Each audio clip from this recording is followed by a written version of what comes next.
지난주 의료계에서 전해온 아주 놀라운 소식이 있습니다. 메릴랜드 의과대학의 병원에서 57세의 심장 질환 환자에게 돼지의 심장을 이식해서 성공했다는 소식입니다. 1월 7일 날 수술을 했다고 하는데요. 거부 반응이 아직 일어나지 않고 있다고 했습니다. 지금은 어떤지 그 상황을 좀 보려고 했는데 인터넷에서 찾을 수가 없었습니다. 돼지 심장의 판막을 사람의 손상된 판막 대신 수술하는, 이식하는 일은 이미 오래되었습니다. 제가 아는 분도 돼지 심장의 판막으로 이식받아서 살고 있는데요. 돼지의 심장을 이식한 것은 처음이지요. 왜 돼지냐? 그 이유는 이 심장의 조직과 크기와 기능이 인간의 심장과 유사하기 때문이라고 합니다. 이번에 뉴스를 보니까 10개의 유전자를 조작해서 인간의 몸에서 거부 반응이 일어나지 않도록 한 다음에 그 다음에 이제 이식했다, 그렇게 얘기를 합니다. 이 실험이 성공을 하면 심장 이식을 기다리고 있는 50만 명 가까운 사람들이 혜택을 입을 거라, 그렇게 얘기를 합니다. 돼지의 평균 수명이 15년에서 20년이라고 하니까요, 이 심장을 이식받으면 적어도 그 정도는 살 수 있다는 얘기지요. 그로부터 며칠 후에 또 흥미로운 뉴스가 있었는데, 이 이식받은 환자가 몇 년 전에 자기 아는 사람에게 폭행을 해서 장애인이 되게 만든 사람이랍니다. 그래서 과연 이런 사람에게 이런 실험을 해도 되느냐, 이런 치료를 해도 되느냐 하는 윤리적인 논쟁이 또 일어나고 있다는 얘기를 들었습니다. 어쨌거나 이것은 의학적으로 기념비적인 사건입니다. 의학 발전이 이렇게 계속된다면 과연 인류의 오랜 숙제 중에 하나인 노화와 죽음의 문제를 풀 수 있을까? 유발 하라리라고 하는 인류 이 역사학자이면서 인류의 미래에 대해서 여러 가지 글을 쓰는 이 유발 하라리가 한 말에 의하면 2050년경 되면 인간은 죽지 않을 수도 있을지 모르겠다, 그렇게 전망을 하죠. 만약에 노화와 죽음의 문제를 정말 인류가 해결한다면, 그래서 영원히 죽지 않는 것은 고사하고 그건 내가 제쳐놓더라도 적어도 100년, 200년 정도 우리의 수명을 늘릴 수 있다면 인간성은 어떻게 변화할까? 그리고 우리 인류 사회는 어떻게 될까? 질문을 해봅니다. 저의 전망은 인간성은 더 악화될 것이고 더 타락할 것이 분명해 보입니다. 지금 이 정도의 양식과 양심과 도덕률을 가지고 사는 이유는 그래도 이 죽음이라고 하는, 누구에게나 공평한 이 죽음이라고 하는 사실 때문이라고 할 수 있습니다. 누구나 죽는다는 이 사실 때문에 끝까지 악해지지 않게 되는 것이고요, 또 때로는 거대한 재산을 사회에 환원하는 사람도 있지 않습니까? 만일 죽음을 100년, 200년 느릴 수 있다면, 혹은 죽음을 없앨 수 있다면 지금 권력을 가진 사람은 더욱 강하게 그 권력을 거머쥘 것이고요, 돈을 가진 사람은 절대로 내놓지 않겠죠. 앞으로 200년, 300년 계속 먹고 살려면 틀켜 쥐어야 합니다. 그리고 없는 사람은 더욱 몸부림쳐 싸우겠죠. 지금 가난한 것도 억울한데 100년, 200년 이대로 살아갈 수는 없는 일 아닙니까? 그로 인해서 우리 인간 사회는 지금보다 더 심각한 지옥이 될 것이고, 인간 사회의 불평등과 부조리와 부정의는 더 심해질 것입니다. 이렇게 생각해 보면 죽음은 죄성에 물든 인간을 그대로 둔 채 한없이 악해지지 않게 하는, 그리고 우리 인간 사회를 어느 정도는 살만한 상태로 유지하는 하나님의 신의 한 수였다고 말할 수 있습니다. 인간이 철두철미 악해지지 않게 만드는 그리고 우리 인간 사회가 완전한 지옥이 되지 않게 하는 그런 특효약이 죽음이라고 할 수 있습니다. 그것이 오늘 읽은 로마서 5장 12절에서 바울 사도가 하는 말입니다. 이렇게 말하지요. 그러므로 한 사람으로 말미암아 죄가 세상에 들어왔고 또 그 죄로 말미암아 죽음이 들어온 것과 같이 모든 사람이 죄를 지었기 때문에 죽음이 모든 사람에게 이르게 되었습니다. 여기 보면 죄가 세상에 들어왔다 그렇게 얘기를 하죠. 원래 세상에는 하나님의 창조 세계에는 죄가 없었다는 뜻입니다. 그 죄가 아담의 선택으로 인해서 피조 세계 안에 들어왔다는 겁니다. 그리고 그 결과로 죽음도 세상에 들어왔다 그렇게 얘기를 합니다. 죄가 들어오기 전에 이 세상에 죽음은 없었습니다. 죄가 들어왔기 때문에 죽음이 들어왔다는 거죠. 아담이 죄를 선택함으로 인해서 죄가 들어오고 그 죄에 대한 처방으로 죽음이 들어왔습니다. 그 죄와 그 죄의 결과에 대해서 하나님께서 아담에게 한 말이 있습니다. 창세기 2장 16절 17절에 보면 이렇게 되어 있습니다. 동산에 있는 모든 나무의 열매는 네가 먹고 싶은 대로 먹어라. 그러나 선과 악을 알게 하는 나무의 열매만은 먹어서는 안 된다. 그것을 먹는 날에는 너는 반드시 죽는다. 하나님께서 첫사람 아담에게 자유를 허락하시는 장면입니다. 하나님에게 순종할 수도 있고 불순종할 수도 있어야 자유이지요. 불순종할 수 있지만 순종을 선택해야만 그게 진정한 믿음이고 진정한 사랑이지요. 자유가 없으면 로봇이나 다름이 없습니다. 하나님은 로봇과 함께 살아가기를 원치 않으셨습니다. 인격체와 함께 살아가기를 원하셨지요. 그래서 자유를 주셨습니다. 그런데 아담이 하나님의 말씀에 순종하지 않기로 선택하기 전까지 죄는 하나의 가능성이었습니다. 하나의 선택지였죠. 선택할 수도 있고 안 할 수도 있는. 그리고 죽음은 만약에 인간이 죄를 선택할 경우에 하나님이 쓰실 숨겨진 카드였습니다. 불행하게도 아담은 하나님의 말씀에 순종하지 않기로 선택을 했습니다. 그 선택으로 인해서 죄가 들어왔고 하나님은 죽음이라는 카드를 사용하신 겁니다. 왜 하나님께서 죄에 대해서 죽음이라는 카드를 사용하셨는가? 그 답이 창세기 6장 3절에 나와 있습니다. 창세기 6장 3절에 이렇게 되어 있습니다. 생명을 주는 나의 영이 사람 속에 영원히 머물지는 않을 것이다. 사람은 살과 피를 지닌 육체요 그들의 날은 120년이다. 이 말씀은 가인 이후에 인간의 죄성이 점점 증폭되는 상황에서 나온 말씀입니다. 죽음은 죄성에 물든 인간이 점점 악화되는 것에 대한 처방이었다는 말입니다. 창세기 5장에 보면 아담으로부터 노아에 이르는 족보가 나와 있습니다. 거기에 보면 대부분의 사람들이 800년, 900년을 살았습니다. 그런데 노아의 홍수가 지나고 나서 창세기 11장에 보면 노아로부터 아브라함 이전까지의 족보가 나오는데요. 거기에 보면 보통 400년, 300년을 사는데 점점 그 수명이 줄어들다가 아브라함 시대로 오면 120세가 됩니다.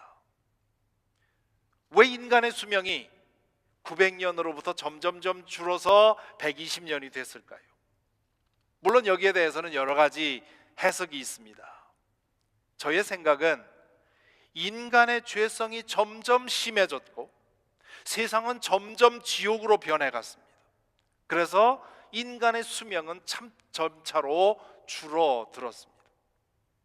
인간의 수명을 120년으로 제한해 놓았기 때문에 그나마 인간은 요만큼 살게 된 것이고 우리가 사는 이 세상은 그래도 이만큼 지옥과 천국이 혼합된 그런 모습으로 살고 있는 것이지요. 신기하지 않습니까? 이 창세기 6장 3절의 말씀이 적어도 글로 쓰여진 거로만 생각해도 수천 년 전의 일인데, 그런데 지금까지 통계에 의하면 인간의 수명은 120세를 넘지 못합니다. 지금 최장수 기록은 잔 칼망이라고 하는 프랑스 사람인데요, 122년이 기록입니다. 수천 년 전에 쓰여진 그 기록이 120년이라고 하는 제한이 이토록 과학적으로 정확하다고 하는 것은 참 놀라운 일입니다. 자, 이 지점에서 제기할 수 있는 질문이 있습니다. 왜 아담이 지은 죄에 대한 대가를 모든 인간이 져야 하는가? 나는 아담처럼 하나님의 말씀에 불순종하지 않았는데 왜 아담이 받은 벌을 받아야 하는가? 나만이 아니라 이 세상에 인간으로 태어난 사람은 모두 다 죽어야만 한단 말이죠. 아담이 죄 지은 것에 대한 벌을 사람은 모두 다 받게 되어 있습니다. 이 질문에 대한 대답도 오늘 로마서 5장 12절에 담겨 있습니다. 다시 한번 읽어보면 이렇습니다. 그러므로 한 사람으로 말미암아 죄가 세상에 들어왔고 또 그 죄로 말미암아 죽음이 들어온 것과 같이 모든 사람이 죄를 지었기 때문에 죽음이 모든 사람에게 이르게 되었습니다. 모든 사람이 죄를 지었기 때문에 죽음, 모두가 죽게 되었다, 그런 얘기입니다. 자, 이 말씀을 얼른 생각하면 누구든 죄 짓지 않은 사람이 없기 때문에 이런 뜻으로 오해할 수가 있습니다. 그런데 실제로 성서학자들은 여기서 하는 말은 모든 사람이 아담이 지은 죄에 연루되어 있기 때문에 죽음이 모든 사람에게 임했습니다 라는 뜻이라고 생각을 합니다. 우리는 모두 다 각자 다른 죄를 지었기 때문에 죽은 것이 아니라 아담이 지은 하나님의 말씀에 불순종한 그 죄에 우리 모두가 참여했기 때문에 우리가 죽음의 벌을 받게 된다는 것이지요. 아담의 죄는 하나님의 말씀에 불순종한 죄입니다. 선악과를 따먹은 것은 그것 자체가 잘못이 아니라 하나님이 따먹지 말라고 한 것을 따먹은 것이 문제입니다. 그렇게 보면 이스라엘 백성은 아담이 지은 동일한 죄를 지었다 할 수 있습니다. 왜냐하면 이스라엘 백성은 율법을 통해서 하나님의 뜻이 무엇인지를 알았기 때문이죠. 하나님의 뜻이 무엇인지 알면서 의도적으로 그것을 행하지 않았다면 하나님을 무시하는 것입니다. 그러니까 이스라엘 백성이 아담과 동일한 죄를 짓고 아담이 받은 벌을 받게 되었다 하는 말도 가능합니다. 그런데 문제는 하나님의 뜻을, 하나님의 말씀을 받지 못한 사람들도 죽음을 당해야 된다는 거죠.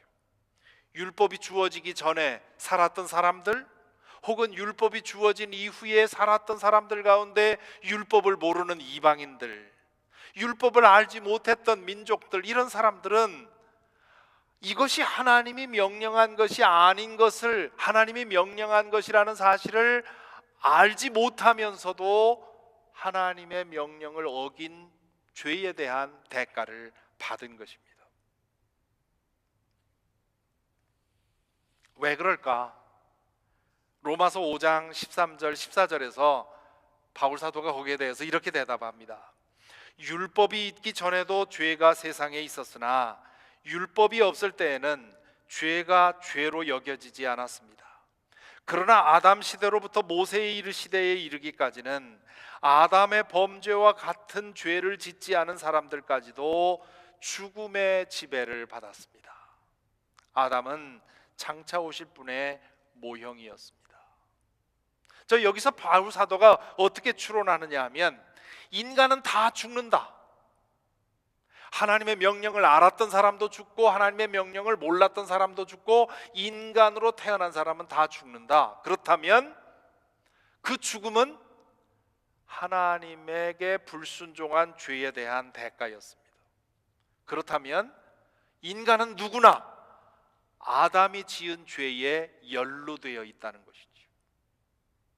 자, 그렇다면 왜 모든 인간이 아담의 죄에 연루되어 있다는 말은 무슨 뜻일까요? 이 질문에 대해서 많은 설명이 있어 왔습니다. 그러나 어느 설명도 완전하지 않습니다. 왜냐하면 우리 인간의 근본적인 죄의 문제는 우리가 경험적으로 알 수 있는 것이 아니기 때문입니다. 그래서 이 문제는 완전한 이해도 불가능하고 완전한 설명도 불가능합니다. 그러나 이 문제와 관계해서 생각해 볼 것이 두 가지가 있습니다. 첫째, 아담은 인류의 조상으로서 첫 사람으로서 특별한 위치를 가지고 있다는 것이죠. 첫 사람으로서 아담의 행동과 그의 운명은 그 이후에 찾아올 모든 인류의 운명을 결정하게 되었다는 말입니다. 둘째로, 아담 안에서 모든 인류가 함께 아담의 죄를 지었다 할 수 있습니다. 에덴 동산에서 아담과 하와가 선악과를 따먹을 때 우리도 거기에 있었다는 뜻입니다. 하나님의 뜻을 분명히 알면서도 스스로 하나님이 되기 위해서 하나님의 그 명령을 불순종하기로 선택했을 때 우리도 아담과 하와와 함께 그렇게 선택했다는 말입니다. 제가 지금 신화적인 얘기를 하고 있는 것 같죠? 무슨 상징이나 비유를 말하고 있는 것 같죠?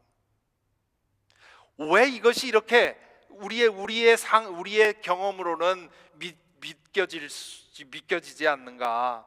거기에는 몇 가지 이유가 있습니다. 첫째는 우리는 1차원 시간 안에 구속되어 있기 때문입니다.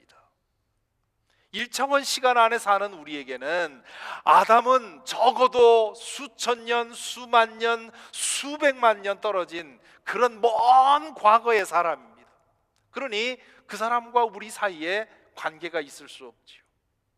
하지만 하나님의 영원한 차원에서 보면 아담과 우리는 동시대인입니다.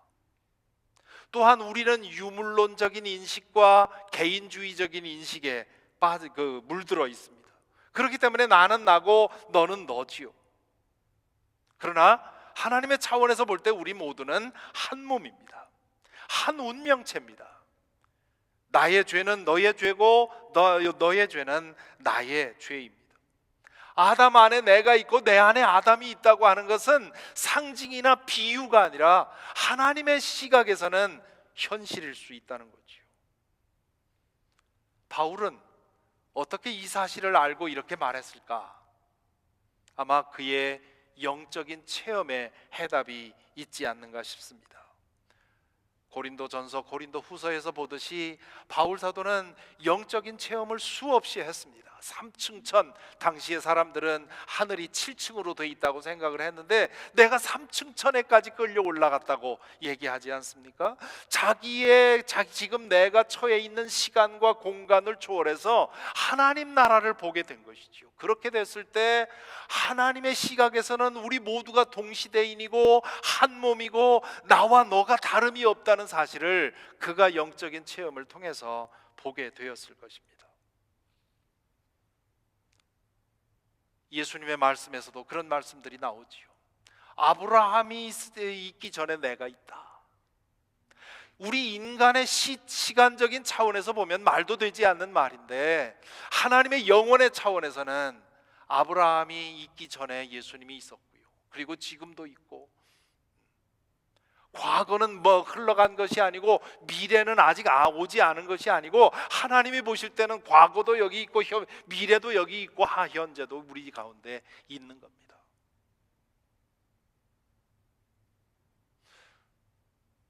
여러분 아십니까?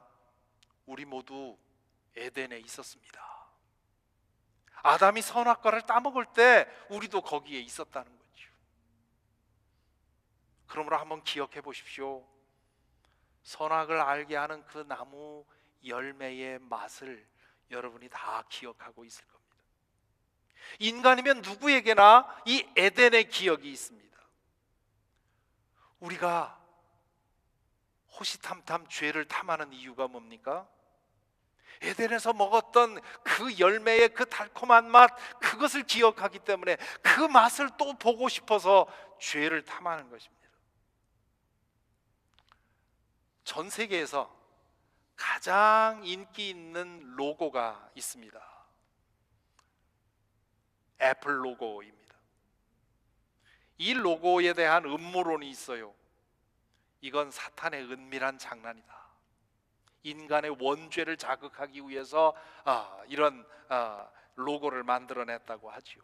이 음모론입니다. 애플의 공식적인 입장은 왜 사과의 한입 베어무는 저 한입 베어문 자국을 냈을까?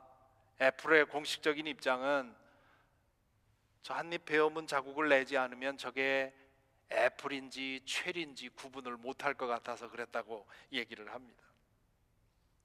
저는 이 애플 로고를 보면서 이 애플 로고가 많은 사람들의 마음을 사로잡는 이유는 인간의 심층 심리, 인간의 집단 무의식 안에 있는 에덴의 기억이 이런 로고를 만들어내지 않았을까 싶습니다.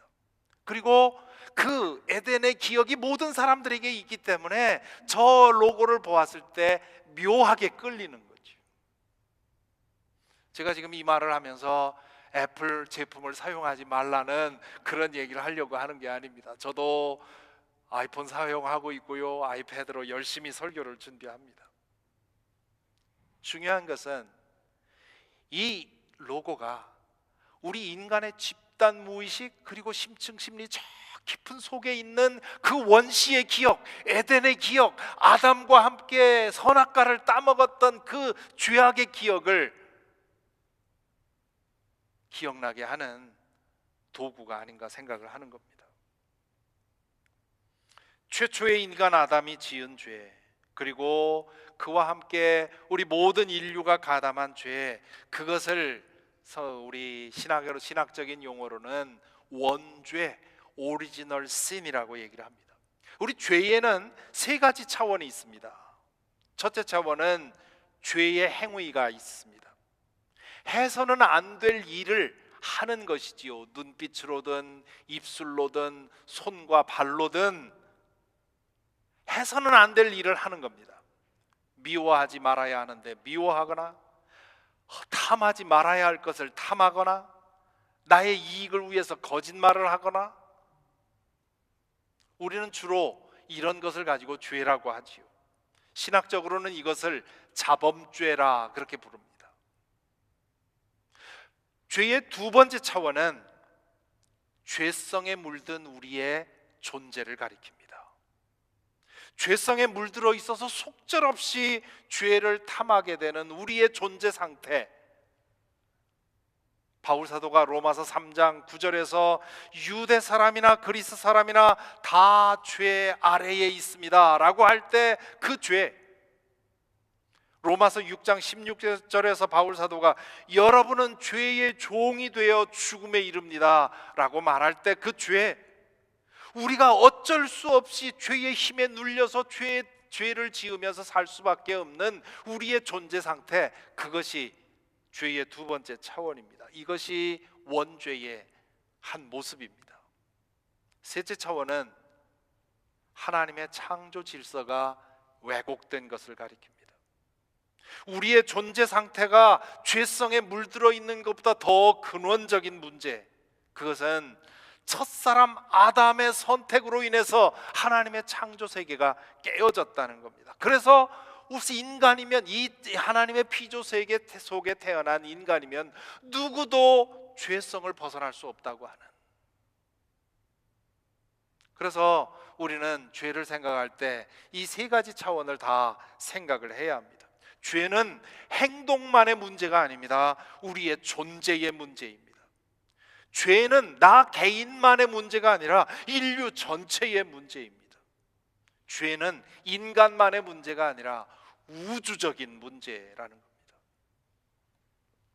2019년 가을에 중국의 우한에서 어느 한 사람이 해서는 안 될 일을 합니다. 그로 인해서 박쥐에서 기생하던 바이러스가 사람을 숙주로 해서 살아갈 수 있는 그런 변화가 생깁니다. 그 한 사람으로 인해서 그 코로나 바이러스가 퍼지더니 지금은 온 세상을 오염시켜 버렸습니다. 온 세상에 바이러스가 창궐하고 있기 때문에 나 혼자 개인적으로 노력해서 되질 않습니다. 이 바이러스로 인해서 어떤 사람은 죽고요, 어떤 사람은 심한 고통을 겪고 있고요, 또 어떤 사람은 큰 어려움 없이 지나고요, 또 어떤 사람은 걸렸는지 안 걸렸는지도 모르고 지나가 버립니다. 마찬가지로 아담의 죄로 인해서 하나님의 창조 질서가 깨어져 버렸습니다. 그로 인해서 인간이면 누구나 이 속에서 태어나면 이 죄성에 오염되게 되어 있습니다. 그 죄성으로 인해서 어떤 사람은 극악무도한 죄를 짓기도 하고, 어떤 사람은 자신과 이웃을 심하게 어렵게 만들고요, 어떤 사람은 그런 대로 괜찮은 사람으로 살고요, 또 어떤 사람은 저 사람이 정말 죄성이 있나 싶을 만큼 훌륭한 사람으로 살아갑니다. 하지만 모두가 다 죄인이라는 점에는 차이가 없습니다. 이렇게 보면 왜 우리가 선한 행위를 쌓아서 하나님으로부터 구원받을 수 없는지를 알 수 있습니다. 우리의 노력으로 바꿀 수 있는 것은 죄의 행위를 줄이는 것밖에 없습니다.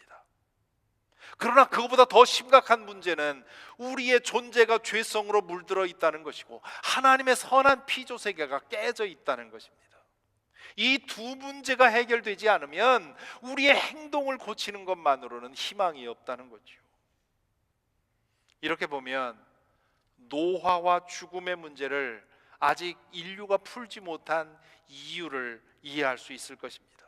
죽음은 의학의 문제가 아닙니다. 죽음은 한 개인의 죄에 대한 대가가 아닙니다. 죽음은 우주적인 문제고 전 인류적인 문제고 하나님의 창조 질서의 문제입니다. 그러므로 이 죄의 문제가 해결되고 하나님의 깨어진 창조 질서가 회복되지 않으면 죽음의 문제는 해결되지 않습니다. 예수 그리스도께서 다시 오실 때 새하늘과 새 땅에서 더 이상 죽음이 없을 것이라고 하는 것은 바로 그런 까닭에 하는 말입니다. 만일 이 새하늘과 새 땅이 이루어지기 전에 의학적인 기술로 인간의 수명을 100년, 200년 혹은 500년 늘릴 수 있다면 그것은 앞에서 말한 대로 인류에게 축복이 아니라 재앙이 될 것입니다. 자, 여기서 잠시 멈춰서 우리 자신을 돌아보십시다. 우리 자신이 누구인지 알기 위해서는 우리는 첫사람 아담을 주목해 보아야 합니다. 그가 범한 죄와 그 죄로 인해서 하나님의 선한 피조 세계에 일어난 일을 주목해 보아야 합니다. 그로 인해서 우리 인간 존재 안에 스며든 죄성을 보아야 하고요, 그리고 그 죄성으로 인해서 속절없이 죄를 짓고 살아갈 수밖에 없는 우리 인간의 연약함을 보아야 합니다. 아담 안에 내가 있고 내 안에 아담이 있기 때문에, 그로 인해서 그 죄성이 내 존재 안에 스며들어 있고 그로 인해서 우리 모두가 죄의 노예로 살 수밖에 없다는 이 사실을 우리는 인정해야 합니다. 그리고 우리가 이 아담 안에서 살아가는 우리의 삶이 지속된다면 결국 그 끝은 죽음이고요, 그 죽음은 육신적인 죽음으로 끝나는 것이 아니라 영원한 죽음, 즉 하나님으로부터 영원한 분리에 이른다고 하는 것. 결국 죄는 이 세상에서 지옥을 연습하다가 결국 영원한 지옥에 이르게 되는 그런 길이라고 하는 것을 보게 됩니다. 이렇게 아담을 통해서 내가 어떤 존재인지를 제대로 안다면 우리에게 가장 먼저 일어나는 변화는 겸손해지는 것입니다. 첫째로 우리 자신에게 겸손해집니다.